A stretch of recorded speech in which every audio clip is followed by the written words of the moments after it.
Hello, it was Mental Health Week last week. I hope everyone's been safe and been able to make the most of the good weather. If you haven't already, please subscribe to the channel. I'm all about trying to bring awareness to mental health, especially in men, trying to get more men to really talk about it by sharing my experiences with it, basically.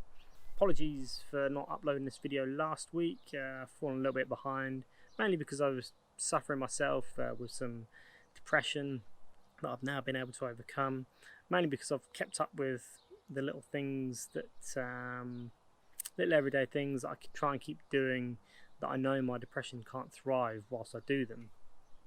So anything productive that my mind is telling me you've got no chance of doing that, Joel, I'll try and get up and do it anyway. But that productive task can be something very simple, like putting my shoes away on the rack if I've left them out. And then that simple task may lead to something a little bit more challenging, like perhaps answering a phone call from someone, which is actually a huge struggle for me when I am feeling depressed. But it's one of the things I also know that that can actually help me the most because of that interaction with people. And I think just by talking to people, sometimes you'll forget about your problems and you'll be focused on the conversation, so it can that can really help, but I'm not always in a position to be able to do it, so I have to work towards it. But I find going against what the depression is making me do, like not answering the phone and doing that thing anyway that is potentially positive, the depression's really going to have a hard time getting hold of me and bringing me down even further. Like I said, it's going to struggle to thrive.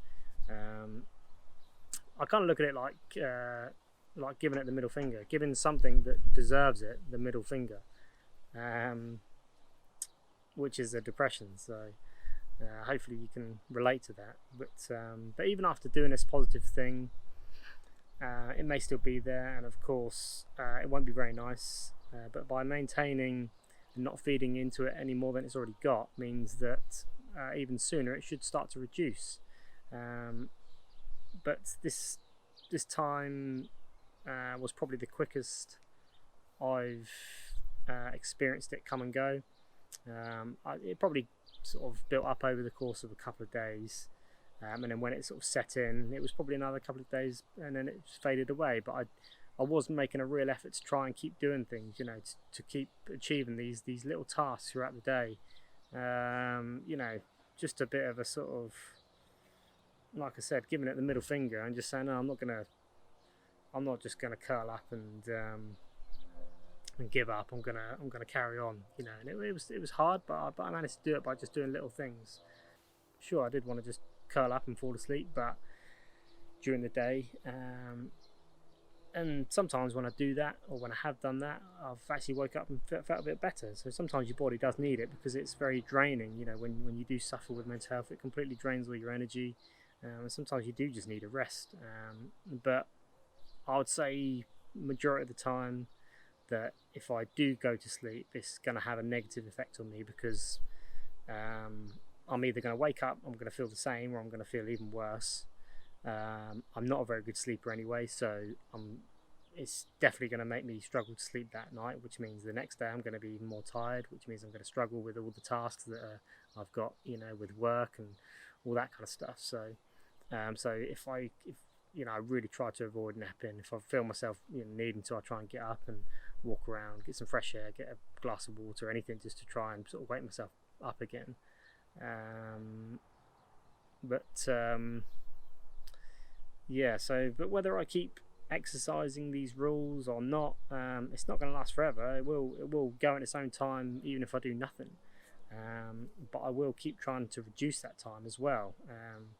I am able to do that. I'm not at my worst anymore, but I have been there. I have been down and out. I've been in that place where you just don't want to be here anymore. You're having all kinds of thoughts, suicidal thoughts, all that stuff, and even beyond that. But I have been able to come back from it by using all these things that I'm going to be talking about in my videos, and so which means that others can definitely do the same. How I am right now, it's not perfect. I wouldn't say that when I sort of,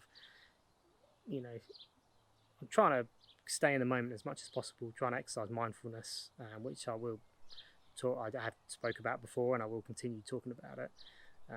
But when I sort of stop living in the moment and I do have a little think, I do take a break and I think, how am I actually doing at the moment? How do I feel? I don't, honestly, I don't feel happy. But that's okay. I'm working on it. For me, it's just a relief to not be experiencing anxiety and depression as often as I was before, and even when it is there, to have it not as intense is that, to me, is just amazing. It's just like it feels like I can breathe again.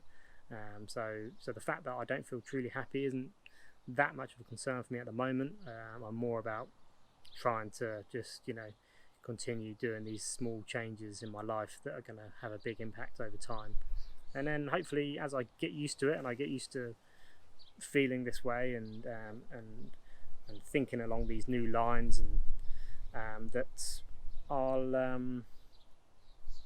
then maybe I'll start to get used to it and I'll start to feel happy again. So but we'll see. But when I've compared for where I've come from, it's a huge progress, so I have to just reward and praise myself for that achievement. But yeah, that's pretty much all I wanted to talk about. I hope you've enjoyed this video. I hope it's been a bit of an eye-opener. I want to reassure people that you can come back from this, and it is something that you can fight. But yeah, please like the video if you liked it, subscribe if you haven't already, do whatever you want to do, it's cool, and I'll see you again soon. Cheers.